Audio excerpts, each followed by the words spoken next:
De volta. Boa tarde.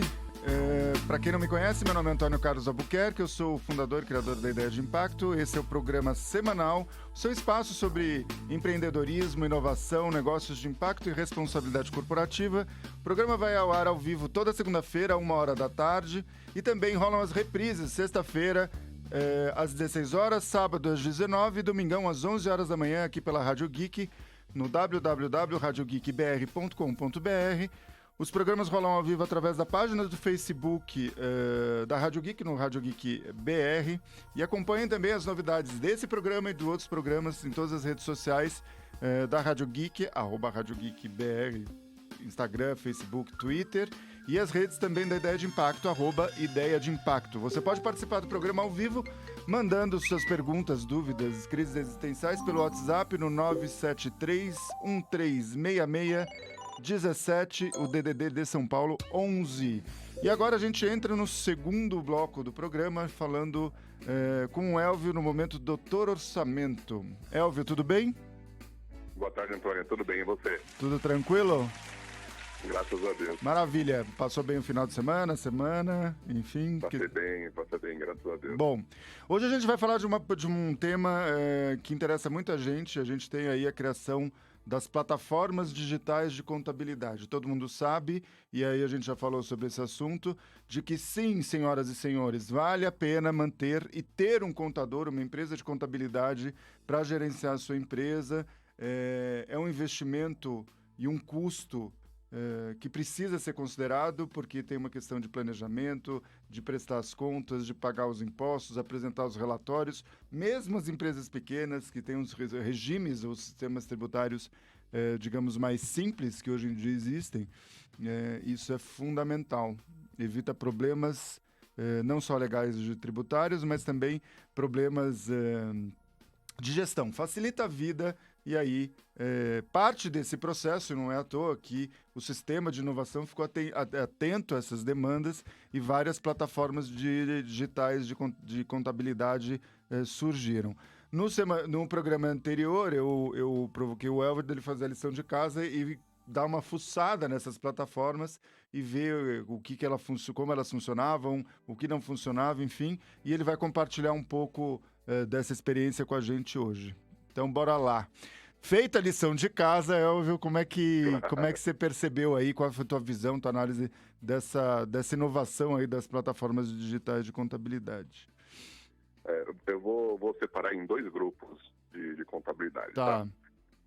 O primeiro grupo é para aquelas empresas individuais, os famosos MEIs, e as pessoas que são empregados em empresas, porém elas são emissora de notas fiscais. Sim, todo mundo sabe que isso acontece bastante, que é por gente que tem um vínculo empregatício com a empresa, mas para evitar custos trabalhistas, etc., acabam criando empresas e emitem notas fiscais para a empresa com as quais ele trabalha. Só uma correção, que ela, por conta dela ser prestador de serviço, ela não tem vínculo trabalhista, tá? Isso, hoje entendi. Isso a legislação mudou. Tá vendo? Olha, eu sou advogado formado há 20 anos. Antigamente dava vínculo pela prestação constante de serviço. Isso caracterizava vínculo. Obrigado pela atualização. Mas essas pessoas que emitem apenas uma ou duas notas por mês, para elas existem essas plataformas digitais que têm um custo bem baixo, né? E que favorece ao cálculo dos impostos a pagar, e também não há necessidade de um conceito que nós vamos chamar de escrituração contábil. O que é isso? É o contador ir registrar todas as despesas e receitas, custos dessa empresa única, de uma única pessoa, que serve para um único tipo de serviço. Entendi. Tá, que eram os famosos, antigamente, os livros, né, de contabilidade que você tinha que guardar. Isso mesmo. Por conta disso, as plataformas digitais, elas foram criadas e favoreceu muito essa relação, primeiro, de baixo custo, e segundo, de facilidade de acesso da pessoa dona dessa empresa, né? Ok. Só que isso não é muito bem automatizado, né? Uhum. A plataforma ela existe para que a pessoa registre nela as suas informações, informação de faturamento principalmente, né? E ela calcula todos os impostos, já gera as guias para que essa pessoa possa pagar. Ela imprime e paga por conta em hora, tá? Okay. Essa é a grande facilidade de quem tem uma empresa com um único tipo de serviço, chamados PJ, tá bom? Ok. Quando que essas plataformas de contabilidade, elas passam a ser cara para quem presta mais de um tipo de serviço, emite mais de uma nota. 2, 3 notas por mês, e que precisa de escrituração contábil. Porque esses serviços são geralmente cobrados à parte. Né? Então, quando se somam todos esses serviços, nós podemos falar de menu de serviços, né? Ela acaba sendo o mesmo custo de um contador ali próximo do empreendedor. Entendi. Né? Mas aí já estou falando de uma outra categoria de empresa que presta serviço para outras várias empresas, que emite notas para essas outras empresas e, de certa forma, oferem lucro. Entendi. Né? Independente do sistema tributário delas, se é o simples, se é lucro presumido, existe na legislação a exigência, vamos dizer assim, da escrituração contábil. Entendi. Por vários aspectos, tá? A gente pode fazer um capítulo à parte para falar somente desses aspectos e os benefícios da escrituração fiscal, o livro fiscal do contador. E existem outras plataformas que elas fazem, elas facilitam a reposição de arquivos, reposição de documentos. Isso iria em malote, isso iria via correio, ou isso iria via motoboy para o contador. E algumas plataformas também prestam serviço de digitalização de documentos. Né? Isso também favorece esse outro grupo de empresários que são pequenos, mas que vendem produtos, que estocam, que vendem no varejo. Né? Isso facilita muito na relação de consulta de documentação, de documentos fiscais que a contabilidade é obrigada a emitir à Secretaria da Receita da Fazenda, ao Ministério da Economia, que agora é a fusão do Ministério do Trabalho e do Ministério da Fazenda, né?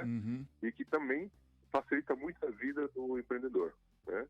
Então, eu fiz algumas consultas com alguns clientes e como eles se relacionavam com o contador, e existe uma tendência muito grande deles utilizarem essas plataformas digitais, mas também com o apoio de uma empresa de contabilidade por trás, né?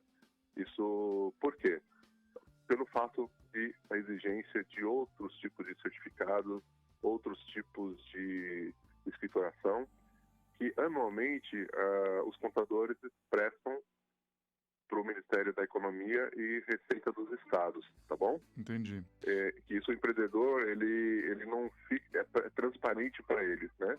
E se eles tivessem uma plataforma totalmente digital, eles próprios deveriam fazer essas declarações. Quem não tendo possibilidade, por não ter conhecimento, eles também pagariam separado por esse tipo de serviço. Então, tá? basicamente... Então, na prática...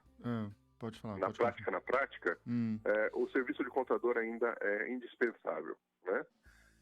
O que facilitou foi a forma com que eles se relacionam com os clientes dele. Então, não é, na verdade, uma substituição. Na verdade, é um canal a mais que facilitou a comunicação, o envio de documentos, informações para a relação do contador com as empresas.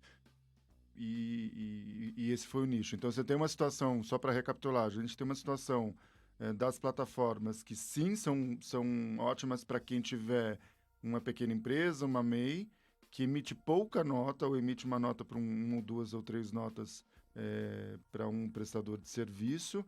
Aí a pessoa, né, dona do negócio, do empreendimento, preenche os dados e essa plataforma quase que vira uma ferramenta que, a partir dos dados que a pessoa preencher, vai gerar os boletos e os valores dos impostos que ela pagar. Isso é uma situação. O segundo ponto é, como qualquer empresa, por mais simples que seja o regime, ela tem que prestar contas, passar relatórios, o que a gente tecnicamente chama de escrituração, e os relatórios para o Ministério, para as secretarias da Fazenda, ou Ministério da Economia agora. Nesse caso, se a pessoa usar a plataforma, ela vai acabar pagando mais ou tão igual a um contador, porque são serviços adicionais, então não são gratuitos, e aí o custo deve ser parecido ou chegar próximo a um serviço de contador. E no segundo caso, onde você tem empresas que emitem várias notas, essas plataformas são usadas muito mais para facilitar a comunicação, mas tem na retaguarda, digamos assim, um escritório de contabilidade ou contadores trabalhando para isso, e que, no fundo, o contador continua sendo um profissional necessário para as empresas, e é o que elas têm usado. Quando muito elas entram, no caso mais complexo, de usar o contador e usar a plataforma como um meio de comunicação, de envios de documentos e trocas de informação entre a empresa, o negócio e o contador. É isso? Exatamente. E eu tenho estabelecido uma ponte entre o contador e os clientes muito forte na questão de troca de informação e informação consultiva na área contábil, né? Porque os empreendedores, eles sabem vender o produto, o serviço deles, mas eles têm muita dificuldade de entender a estrutura contábil do negócio deles. Entendi. Né? E eles têm funcionário, eles têm obrigações, eles têm alvará, tem uma série de coisas que às vezes não sabem que precisam estar atualizados, né? E o contador, ele tem essa capacidade, porque ele está atualizado junto com as secretarias de Receita, o Ministério da Economia. Então, eles conseguem trazer essas informações com muita velocidade. Um bom contador, né? Claro. Então, quando há essa necessidade, cria-se essa ponte para que eles comecem a se conversar. Porque o contador, ele é o grande guardião do patrimônio da empresa, do balanço da empresa. Independente se ela é uma empresa pequena, que opera no Simples Nacional, mas isso não a impede de ter um balanço patrimonial, né?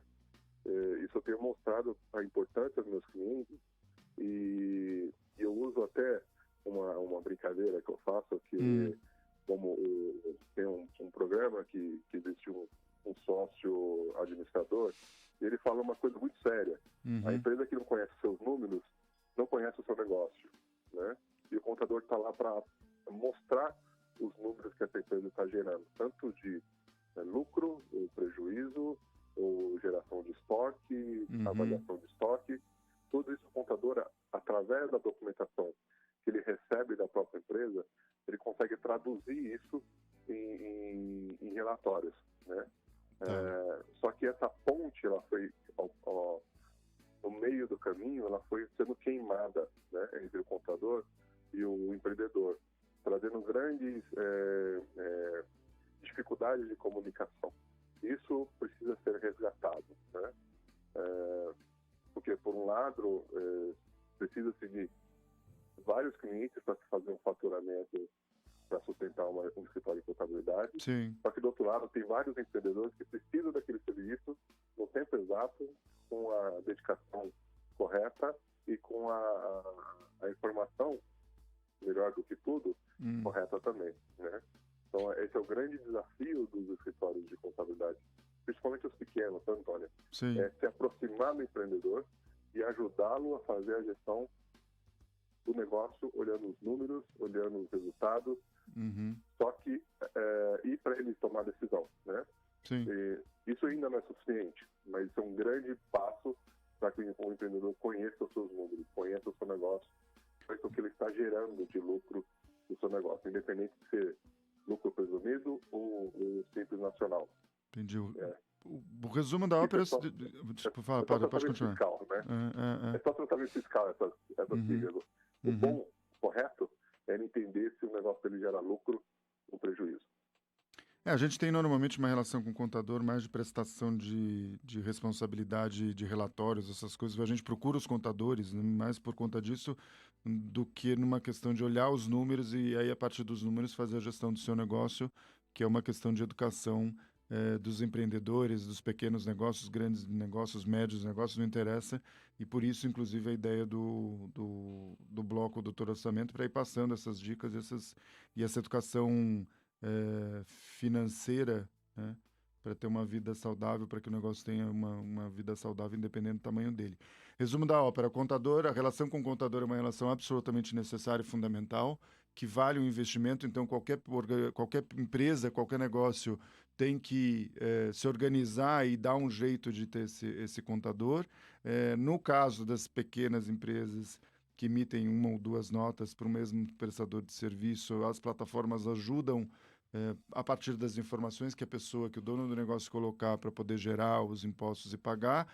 E se for uma situação mais complexa, onde você tem mais emissão de notas, mais prestação de serviços para diferentes pessoas, é melhor ter o escritório de contabilidade e a plataforma vir um canal de comunicação, de envio de documentos e trocas entre empresa e um contador. Então, a plataforma não vai substituir o contador, não deve substituir o contador nesse momento. E do lado do empresário, manter essa relação com o contador para que peça essas informações, comece a entender essas informações para melhorar o negócio. E do lado dos escritórios de contabilidade também tem um espaço aí de oportunidade, porque muitos deles se colocam nesse papel só da pessoa que faz o imposto de renda, a declaração de imposto de renda, a entrega do relatório trimestral, ou sei lá o que diabos a nossa legislação tributária e financeira acaba criando. Porque também tem esse lado, a gente vive no país que a gente vive. A gente não tem ainda um caminho, na minha modesta opinião, de simplificar a vida das pessoas. A única vez na minha vida que eu tentei entrar numa declaração de pessoa jurídica, eu me senti completamente analfabeto e retardado, porque eu não conseguia entender nada, fazer nada. Então, a nossa lógica não é para facilitar a nossa vida, né?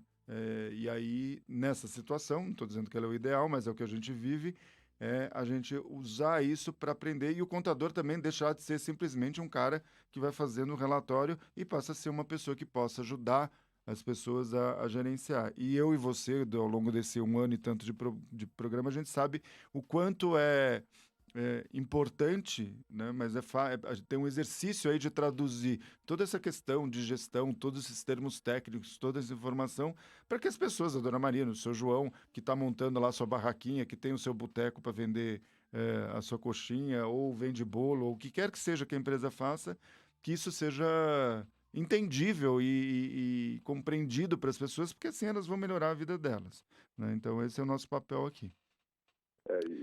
E uma dica preciosa, né? Sempre chame o seu contador para uma conversa. Nem que seja uma vez por mês, né? Faça um café com o seu contador, entenda com ele como estão os registros da empresa, entenda com ele como é que estão as obrigações da empresa.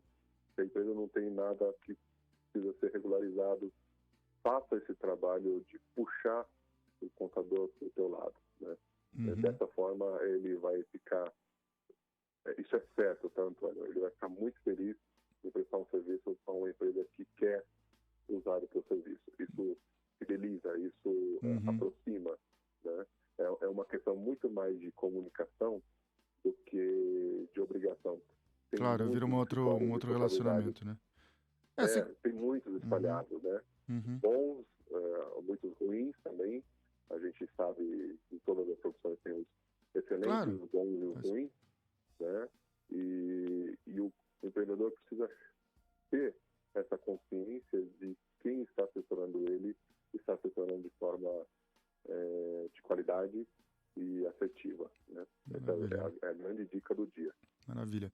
Bom, para quem acompanha aí o programa ou quer rever os outros conteúdos e as outras informações desse quadro do Momento Doutor Orçamento aqui no programa Ideia de Impacto, segue as redes sociais, no canal do YouTube da Ideia de Impacto, @Ideia de Impacto, no canal e nas redes sociais da Rádio Geek BR. Elvio, todos os conteúdos, as informações, os textos você tem no seu blog. Passa aí o endereço da página do Doutor Orçamento para o pessoal acessar. Os temas que a gente conversa na rádio, para quem está no Instagram e acompanhando a gente ao vivo aí no Facebook. estão escritos e detalhados também no site, no blog do Doutor Orçamento. Então, manda aí o endereço para o pessoal acessar se quiser. Vamos lá, é www.doutororçamento.com.br. Orçamento sem o cedilha. Maravilha. Elvio, mais uma vez, obrigado pela participação e pela parceria. A gente termina o programa de hoje, volta semana que vem com um tema aí de como o estudo e a educação, o ensino para a inovação, para os negócios de impacto está acontecendo no Brasil. Então não perca na próxima semana, ao vivo a 1h, e acompanhe as reprises e a programação da Rádio Geek. Um abraço e até semana que vem. Forte abraço, até mais. Rádio Geek